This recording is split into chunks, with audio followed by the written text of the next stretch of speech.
Rolling? Okay. Great. Well, thank you so much for joining me here at Rock on the Range. How are you enjoying your afternoon so far? Well, I haven't made it further than the tent here, so I haven't seen anything yet. yeah. I ran into a couple of friends that are also we're from Pittsburgh, and we have friends in a band called Code Orange who are also from Pittsburgh, and they played earlier today. So I've gotten to see them milling about, which is nice to be connected to home. But other than that, the tent is lovely. There's a table of pretzel sticks and snacks over there. So yeah, that's about as far as I've gotten. Glamorous lifestyling. It's very rock and roll pretzel sticks. I mean, how much do these festivals kind of become like it's, a little reunion of like rock and roll summer camp? Of course. Yeah, I think that the festival world is really amazing in that sense. I have a friend whose name is Jake, and he is working for At the DriveIn, and he's from Albuquerque, and I only see him when we play in Albuquerque. And now here he is working with At the DriveIn, and we get out of our little booth, and we're right next to At the DriveIn, and there he is, and I'm like, holy hell! Like, what are you doing here? So it's definitely a really cool experience. I had friends in a band called Silver Snakes that opened one of the stages today. Obviously, At the DriveIn are a band that we've been aware of for a long time and friends with for a long time, and it's very easy to have these moments where you're connected to somebody via previous experience in a parking lot somewhere in the world. Yeah.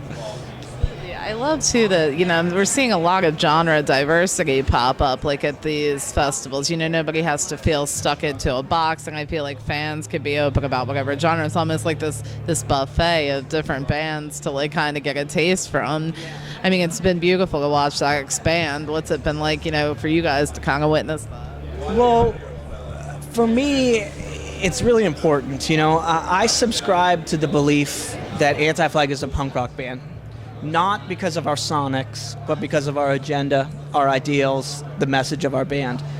That, to me, is what punk rock is. And punk rock exists in many sonic subcultures, But for me personally, I love all types of music. So when it comes to just the music side, I am really excited by the fact when we get to be put around a variety of music, because then we don't feel as if it's our job to be the voice for a genre of music, That being said, I think the States has a lot of work to do in catching up to musical diversity the way it is in Europe.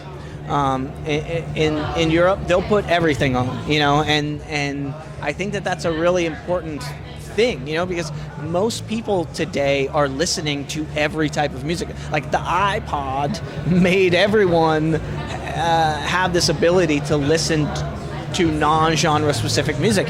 When I grew up, it was like you found a cool label you liked and you bought everything from that record label, and mostly it was akin sonically.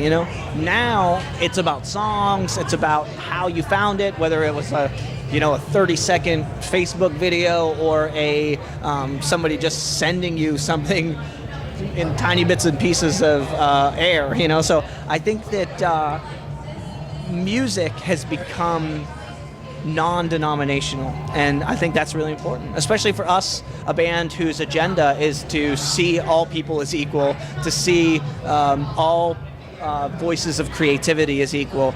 That to me is the ideal. Having this ability to be fluid, and I want Anti-Flag to be on Lollapalooza as much as I want Anti-Flag to play a basement show in Columbus. I think that our space exists in all of those worlds. We're a band that wants to challenge racism and sexism and homophobia and bigotry of any and all kinds. So when I'm here at Rock on the Range, it's my job to yell at that fool eating nachos like 30 rows back and say, hey man, there's like real shit that's happening. I understand we're here to believe that none of that exists, but you should know that through our art, through our communication, through our just being together, we're challenging that. Like, status quo is that you put this many people together, there should be violence, there should be hatred, there should be separation. I don't subscribe to that. And so our set's 40 minutes long, and for that 40 minutes, we're going to harp on that shit and make sure people know that, like, this is a place to take care of each other, and there's a lot of ugliness outside of this, but for right now, this 40 minutes, like, let's make it a model for how it should be. On a personal level, I look at music as a universal language. We can all speak and understand, even if we take a different message away, it still invokes some kind of emotion. So, I mean, how important is that? When did music first begin speaking to you? And, like, what do you hope that your music does say to listeners? Yeah. So I had a Please Hammer, Don't Hurt 'Em, MC Hammer cassette tape. And I played it all the time. I loved it. I was too legit to quit. And then I heard a song called Fuck the Police by NWA, and I said, sorry, MC. You gotta go, bro.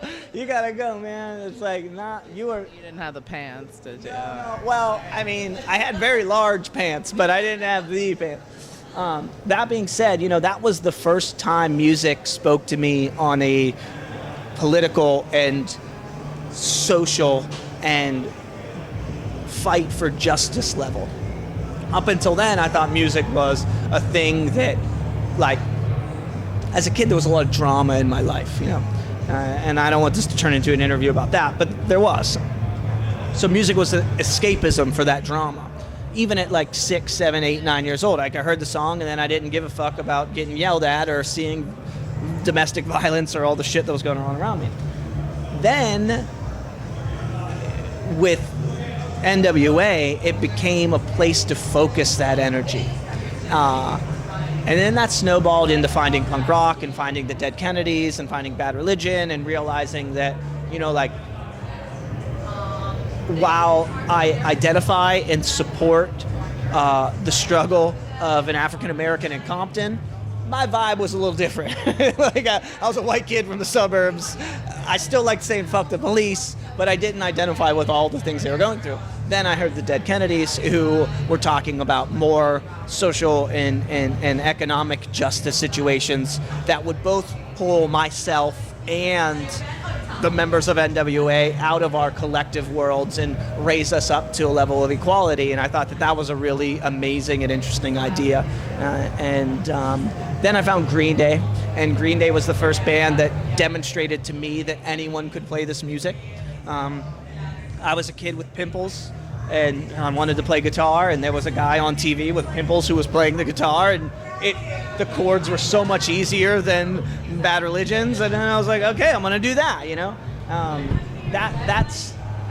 That's how this is supposed to work, and that's how I want it to work with what we do. Like at the end of our show today, we're gonna take all our shit down into the audience. The people on stage that work here are gonna hate us for it. The people that exist in the crowd, I hope we're gonna walk away with this feeling that for that moment, there was zero separation between me and those guys. Because ultimately, there is none. There's a fucking barricade, there's 30,000 people, whatever the capacity of this festival is, that are going to feel separated from the people that are creating this art.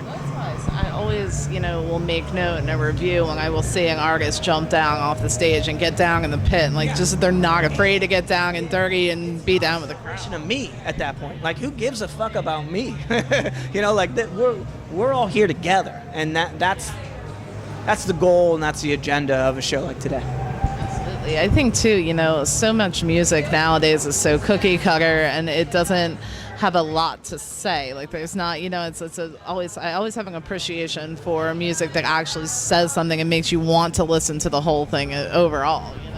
Yeah, I mean, I have a tendency just to tune it out, and just listen to the things that speak to me. There's a lot of things out there that I just don't get. I'm older, and I know not to yell at kids to get off my lawn. Like, you're allowed to like whatever you like.